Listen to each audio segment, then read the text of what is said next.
స్వాగతం సుస్వాగతం. మీరు రావటం మాకు ఆనందం. కాదు, మీకు అసలు ముందు ఈ రాజకీయాలు ఈ మధ్య చిరకాలంగా ఉన్నారు, అవన్నీ అయిపోయాయి. ఇప్పుడు ఫిలిం మీడియా ముందుకు వచ్చేసరికి మీకు మీ ఫేస్లో ఉత్సాహం కనిపిస్తుంది మాకు. మీ లోపల ఎలా ఉంది? తప్పిపోయిన పిల్లాడు 7 సంవత్సరాల తర్వాత అడవిలో తిరిగి అమ్మా నాన్న కలిసినట్టుందయ్యా. ఓకే. చిన్నప్పుడు ఎవరో కాశీయాత్ర వెళ్తున్నారు, ఒక అమ్మా నాన్న తీసుకొని ట్రైన్ దిగి పారిపోయాడు కుర్రాడు. వాడికి అమ్మా నాన్న ఇంటెన్షన్ ఏంటి, ఇటు పారిపోదామని కాదు, ఇటు ఏదో అవుదామని. అక్కడ ఏమి కాకపోతే వాడికి అమ్మా నాన్న గుర్తొస్తే వచ్చి అమ్మా నాన్న కలుసుకుంటే ఎంత కిక్ ఉంటుంది, అంత కిక్ ఉంది మిమ్మల్ని కలుస్తుంటే. నాకు very good, very good, very good. Ganesh గారు అన్న, మీరు కొత్త సినిమాతో మళ్ళీ మీడియా ముందుకు వస్తారనుకుంటే గబ్బర్ సింగ్తో వచ్చారు, కారణం ఏంటి? ఇది కొత్త సినిమానే కదన్నా, కొత్త సినిమా. ఇది ప్రతిరోజు కొత్త సినిమానే.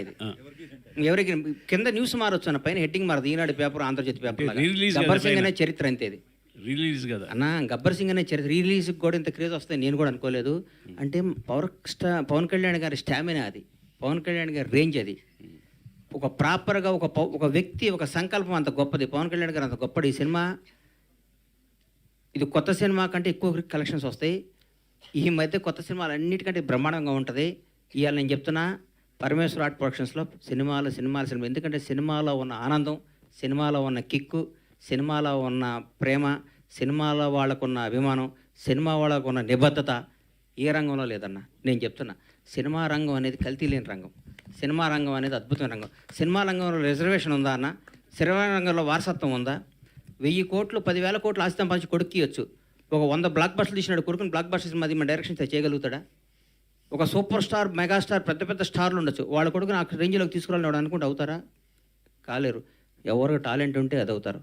నా మిత్రుడే ఉండేవాడు ఒక ఆయన, పెద్ద డైరెక్టర్ అయ్యాడు. వాళ్ళ అబ్బాయి స్టార్ కాల. అదే ప్లస్ ఇంకో మిత్రుడు ఉన్నాడు, చిన్న చిన్న వేషాలు వేస్తూ తర్వాత చిన్న సీరియల్ తీశాడు. కట్ చేస్తే వాడు కొడుకు స్టార్ విజయ్ దేవరకొండ అయ్యాడు. ఇక్కడ ఇండస్ట్రీ అది గొప్ప కళామతల్లి గొప్పతనం అది. ఎవరు టాలెంట్ ఉంటే, ఎవరి దగ్గర తెలివి ఉంటే వాడు నంబర్ 1 మీద కూర్చోబడితే కళామతల్లి. మన అమ్మాయి అంతా మన కళామతల్లి అంతా. కళామతల్లికి బానిసగా, కళామతల్లి బిడ్డగా, కళామతల్లి మనిషిగా బతకడం ఈ జన్మకి ఇంతకంటే ఏ అవసరం లేదన్న. మీ నెక్స్ట్ సినిమా మళ్ళీ హరీష్ గారితో ఎక్స్పెక్ట్ చేయొచ్చు? 200%, 500% చెప్పే 1000%. మల్లె పువ్వుని తల్లో పెట్టుకోవచ్చు, దేవుడి దగ్గర పెట్టచ్చు, ఇంకో దగ్గర పెడతారు. డైరెక్టర్ అనే గబ్బర్ సింగ్ స్థాయి సినిమా తీపదన్న పేరు బండ్ల గణేష్ కదా, హరీష్ శంకర్. హరీష్ గారు, మీరు తీసిన సినిమాల్లో గబ్బర్ సింగ్ కి చాలా స్పెషల్ ప్లేస్ ఉంది. పవన్ గారితో మీ సినిమా కోసం చాలా మంది వెయిట్ చేస్తున్నారు. ఆల్రెడీ ఉస్తాద్ భగత్ సింగ్ టీజర్ అనేది చాలా మంది కిక్ ఇచ్చింది ఫ్యాన్స్ కి. ఇప్పుడు మీ నెక్స్ట్ సినిమా అదే ఇమీడియట్ గా సెట్స్ మీదకి వెళ్ళబోతుందా? మొన్ననే కళ్యాణ్ గారిని కలిసామండి. మీకు ఆల్రెడీ మిగతా సినిమాల స్కెడ్యూల్స్ కూడా వస్తున్నాయి కదా. కళ్యాణ్ గారు మళ్ళీ హరిహర వీరమల్లు, ఓజీ, అలాగే ఉస్తాద్ భగత్ సింగ్ 3 రెజ్యూమ్ చేస్తున్నారు. సో నాకు తెలిసి ఇమీడియట్గా షూటింగ్ అదే ఉంటుండొచ్చు. డేట్స్ కన్ఫర్మ్ అయిన తర్వాత నేను మీడియాతో షేర్ చేసుకుంటాను. రీసెంట్ గా మీరు చిరంజీవి గారితో ఒక యాడ్ డైరెక్ట్ చేశారు. మళ్ళీ చిరంజీవి గారితో సినిమా ఏమన్నా అప్పుడు డిస్కషన్ జరిగిందా? ఖచ్చితంగా అండి. చిరంజీవి గారు ఎప్పుడు కలిసినా, నేను ఆయన ఎప్పుడు కలిసినా ఫస్ట్ నేను మాట్లాడేది, సార్ మన కాంబినేషన్ సినిమా అలా ఉండాలి, ఇలా ఉండాలి, ఏం ఆడుకుంటాం. మన యాడ్ కూడా చాలా ఎంటర్టైనింగ్గా వచ్చిన యాడ్, ఆయనకి బాగా నచ్చింది. డబ్బింగ్ చెప్తున్నప్పుడు చాలా అప్రిషియేట్ చేశారు. సో నేను ఒక నేచర్ లా అని నమ్ముతానండి. మనకి నేను చెప్పే కదా, మిరపకాయ సక్సెస్ తర్వాత నేను వేరే ప్రొడ్యూసర్ దగ్గరికి వెళ్తుంటే కళ్యాణ్ గారి నుంచి కాల్ వచ్చి గబ్బర్ సింగ్. సో నేను గబ్బర్ సింగ్ తీసాను అనుకోను, గబ్బర్ సింగ్ సినిమా నన్ను చూస్ చేసుకుంది అనుకుంటా. నేచర్ కాల్ అది, ప్రకృతి సహజంగా వచ్చిన ఒక decision, universe call actually. So అందుకు నేను చిరంజీవి గారితో కూడా ఆ యూనివర్స్ ఆ కాల్ తీసుకున్నప్పుడు I think it will happen అండి. నేను కూడా వెయిటింగ్ అండి. గణేష్ గారు మొన్ననే మెగాస్టార్ చిరంజీవి గారి సినిమా ఇంద్ర రిలీజ్ అయ్యి వరల్డ్లో పెద్ద బ్లాక్ బస్టర్ హిట్ అయింది. ఇప్పుడు మళ్ళీ ఇమీడియట్గా పవన్ కళ్యాణ్ గారు గబ్బర్ సింగ్ మళ్ళీ it is going to rewrite another history. మీరు ఒక మెగా అభిమానిగా దీని మీద మీ తాలూకా ఎక్స్ప్రెషన్ ఏంటండి? ఇండస్ట్రీలో no other sector is able to claim this success. వాళ్ళకి మాత్రమే వస్తున్న ఈ పరంపర మీద. అన్న నాగేంద్ర అన్న, నేను ప్రేమ ఖైదీలో జూనియర్ ఆర్టిస్ట్గా వేషం వేసినప్పుడు ఆయన పెళ్లి కొడుకు వేషం వేశాడు. అంటే దాదాపు 33 ఏళ్ళు. నాకంటే బెటర్ పొజిషన్ ఆ రోజు మా అన్నది. నేను ఒక పెద్ద డైరెక్టర్ ఆలీ మేమందరం ఉత్తేజమైన చిన్న చిన్న జూనియర్ ఆర్టిస్టుల వేషాలు వేస్తే అప్పట్లో పెళ్లి కొడుకు వేషం. అబ్బాయి ఈ వేషం నాకు వస్తే బాగుండు అనుకున్నాను నేను కుర్రాడుగును సరిపోవని ఆయనకి ఇచ్చారు అప్పుడు. నేను హైదరాబాద్ వచ్చిందే చిరంజీవి గారిని చూడటానికన్నా. నేను సినిమా రంగం అనేది హైదరాబాద్లో ఉంటుంది, సినిమా షూటింగ్ చూడవచ్చు, సినిమా అని అంటే నేను చిరంజీవి గారి అభిమానిగా వచ్చాను.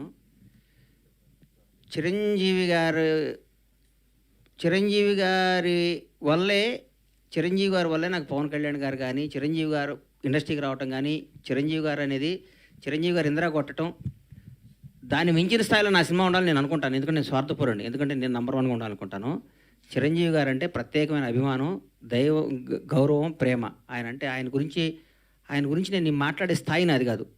చిరంజీవి గారు అనేవాడు నా హృదయంలో ప్రథమ భాగంలో ఉంటారు ఆయన. నేను చిరంజీవి గారిని ప్రేమించి ఆరాధిస్తా. పవన్ కళ్యాణ్ గారు అంటే ఎందుకు నాకంటే నాకు జీవితాన్ని ఇచ్చాడు కాబట్టి ఆయన దేవుడు అనుకుంటాను. పవన్ కళ్యాణ్ గారిని, చిరంజీవి గారిని చిన్నప్పుడు స్కూల్కి వెళ్ళేటప్పటి నుంచి చిరంజీవి గారిని చూసి పెరిగినాడు కాబట్టి చిరంజీవి గారు ఎప్పుడూ బాగుండాలి, ఇంకా బ్లాక్ బస్టర్ తీయాలి. మీ ద్వారా ఆయన్ని రిక్వెస్ట్ చేస్తున్నా, అన్న ఛాన్స్ నాకు ఇవ్వన్న హరీష్ శంకర్, నేను మీకు బ్లాక్ బస్టర్ సినిమా తీసి అవకాశం తెచ్చుకుంటామన్నా, మీ రుణం తెచ్చుకుంటామన్నా, ఈ ఒక్క అవకాశం ఇవ్వండి మీ ద్వారా సార్ని అడుగుతున్నా. చిరంజీవి గారు సార్ మా ఇద్దరు కాంబినేషన్ మాకు అవకాశం ఇవ్వండి. మీరు ఎందరికో అవకాశం ఇచ్చారు, మీరు ఎందరికో జీవితాలు ఇచ్చారు, మీ పేరు చెప్పుకొని ఎంతో స్థాయిలో ఉన్నారు. ఒక్క అవకాశం, ఒక్క 70 రోజుల అవకాశం మాకు ఇవ్వనని జీవితంలో చరిత్రలో ఉండిపోయి సినిమా తీసిస్తానని అడుగుతాను. గ్రేట్.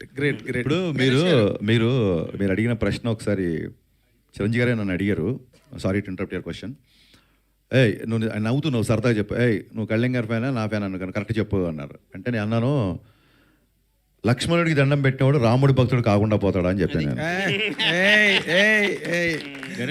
గణేష్ అయితే ఇప్పుడు హరీష్ శంకర్ గారు జస్ట్ ఇప్పుడు గబ్బర్ సింగ్ సినిమాని మీరు టేకప్ చేసినప్పుడు ఒక దబంగ్ రీమేక్ని తీసుకుని దాన్ని చాలా అత్యద్భుతంగా ఫ్యాన్స్కి ఎలా కావాలో, అంతకుముందు కొంచెం కళ్యాణ్ గారు కొంచెం డిస్మల్ స్టేట్లో ఉన్న దాన్ని మీరు ఈ సినిమాతో ఎక్కడికో తీసుకెళ్లారు సార్.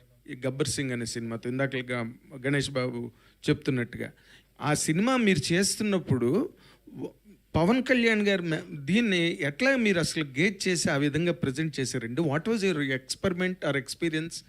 అది చాలా విచిత్రమైన. కాదండి, మీరు అన్నారు కదా బిఫోర్ సినిమాలు కొంచెం డిసప్పాయింట్ చేశాయని. బిహెచ్ఎల్లో నేను కాలేజ్ ఎగ్గొట్టి, ఐ థింక్ 11th క్లాసా 10th క్లాస్ గుర్తు, కాలేజ్ ఎగ్గొట్టి తమ్ముడు తొలిప్రేమ షూటింగ్ జరుగుతున్నప్పుడు ఆ క్రౌడ్లో గాల్లోకి ఎగిరి అలా చూస్తే 2 సెకండ్లు కనిపించేవాడు. నేను చాలా పొట్టిగా ఉండేవాడిని, చాలాసార్లు చెప్పాను. అంత అభిమానించే హీరో సినిమాని ఒక అభిమాని ఎలా చూడాలనుకుంటాడు? నేను అనుకుంటున్నట్టుగా కళ్యాణ్ గారు ఒక తమ్ముళ్ళలోనో తొలి ప్రేమలో ఖుషీలో చేసినట్టుగా డ్యాన్సులు కానీ, ఆ ఎనర్జీ కానీ, ఫైట్లు కానీ, విలన్తో ఉండే కాన్ఫ్రంటేషన్ కానీ, ఇవి ఆ బిఫోర్ సినిమాల్లో మిస్ అవుతున్నాయి. సో ఇది కొత్తగా నేను గేజ్ చేసింది ఏం లేదండి. నేను కొత్తగా కళ్యాణ్ గారిని చూపించలేదు. మనం ఏ కళ్యాణ్ గారిని అయితే మిస్ అయిపోయామో ఆ కళ్యాణ్ గారు మళ్ళీ రావాలి అన్న నేను థియేటర్లో కూర్చొని నేను కాగితాలు చింపి నేను విజిల్స్ చేసిన కళ్యాణ్ నాకు మళ్ళీ కావాలి. సో ఆ కళ్యాణ్నే నేను చూపించాలి అన్నట్టుగా చూపించాం. అంతే తప్ప దాంట్లో ఎక్స్పెరిమెంట్ కానీ కానీ ఏమీ లేదు. గణేష్ గారు, సార్ మీ సినిమాలన్నీ కాంబినేషన్ క్రేజ్గా ఉంటాయి. అంటే మీరు ప్రొడ్యూస్ చేసిన సినిమాలన్నీ అప్పట్లో ఒక క్రేజీ కాంబినేషన్స్ అన్నీ సెటప్ చేసేవాళ్ళు. మీరు మళ్ళీ ఒక 7 years గ్యాప్ తర్వాత వస్తున్నారు. ఆ కాంబినేషన్స్ ఏమైనా రిపీట్ అయ్యే అవకాశాలు ఉన్నాయా? నేను అప్పుడు పెద్ద సినిమాలు తీస్తున్నప్పుడు నా మిత్రుడు చిన్న సినిమాలు తీయన్న, చిన్న సినిమాలు కూడా తీయ అంటుంటే నేను చాలా పెద్ద బ్లండర్ మిస్టేక్, చిన్న సినిమా పెద్ద సినిమా ఒకటే పని, చిన్న సినిమా ఒకటే పని ఒకటి చేస్తాడు అనేవాడిని. నాకు తెలియక చాలా తప్పులు చేస్తుంటాడు జీవితంలో. తర్వాత అయ్యో అనుకుంటాను, తను లాభం లేదు. అయ్యో అనుకుంటున్నారా? అయ్యో కాదు, చెప్పు తీసుకుని కొట్టుకున్నంత బాధ అనిపిస్తుంది. చిన్న సినిమాలు కూడా బ్లాక్ బాస్టర్ ఎందుకు కొట్టకూడదు? మంచి సినిమా తీయాలి, బ్లాక్ బాస్టర్ సినిమా తీయాలి. చిన్న పెద్ద తేడా లేదు. కాంబినేషన్ సెట్ చేయడం కంటే ఒక మంచి అద్భుతమైన కథను సెట్ చేసి కొడితే పగిలిపోయే విధంగా సినిమా తీయాలని సంకల్పంతో ఉన్నా. కాంబినేషన్ సెట్ చేస్తే ఇప్పుడున్న పెద్ద కాంబినేషన్లకు 3-4 ఏళ్ళు పడతాయి. అందులో ఆగే ఓపిక నాకు లేదు. ఇప్పుడు అద్భుతమైన కథ పట్టుకొని సినిమాలు తీయాలి, బ్లాక్ బస్టర్ కొట్టాలి. రిలీజ్ అయిన చిన్న సినిమాగా స్టార్ట్ అయ్యి రిలీజ్ అయినాక పెద్ద సినిమా కావాలని మనస్ఫూర్తిగా కోరుకుంటాను. సూపర్. రెండు గవర్నమెంట్స్ గారు, 2 గవర్నమెంట్స్కి బిఫోర్ ఎలక్షన్స్ బాగా సపోర్ట్ చేశారు. అంటే ఇక్కడ కాంగ్రెస్ గవర్నమెంట్ కావచ్చు, ఒక టీడీపీ గవర్నమెంట్ కావచ్చు, అవుట్ అండ్ అవుట్ అంటే మీరు మాట్లాడినంత అవుట్ స్పోకెన్గా ఆ గవర్నమెంట్స్కి ఎవరూ మాట్లాడలేదు. ఇప్పుడు 2 గవర్నమెంట్స్ అధికారంలో వచ్చినాయి, మీరు సపోర్ట్ చేసినాయి. ఈక్వేషన్స్ ఎలా ఉన్నాయి? ఒకటి గుర్తుపెట్టుకోండి, నా మనసుకు నచ్చితే వాళ్ళు ఎవరైనా కానీ ఎవరి కష్టాలు ఉంటే వాళ్ళ దగ్గర నిలబడటం నాకు అలవాటు. ఇప్పుడు గవర్నమెంట్ ఇప్పుడు లాస్ట్ నేను ఎదురు తిరిగిన గవర్నమెంట్ వాళ్ళు ఇప్పుడు వాళ్ళని అనమాట నేను అన్నాను, ఎందుకంటే వాళ్ళు ఆల్రెడీ కష్టాలు ఉన్నారు కదా, నేను అన్నాను, నా నైజం కాదు అది. ఇందాక అయితే మీరు గణేష్ గారు ఇప్పుడు మీరు మాట్లాడుతున్న దానికే ఒక క్వశ్చన్. కష్టాల్లో ఉన్నారు కాబట్టి నేను అనను అన్నారు. మీరు మీకు బతుకునిచ్చిన మీ దేవుణ్ణే విమర్శించారు. దాన్ని మేము ఎట్లా చూడాలి? నేనా?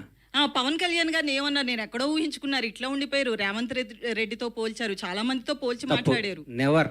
మీరు ఒకసారి వినండి అది బయట. నువ్వు చెప్పు తల్లి, ప్రాణం పోయినా నా డెడ్ బాడీ కూడా పవన్ కళ్యాణ్ విమర్శించు, మర్చిపో, వదిలేయ్ అమ్మ బంగారం.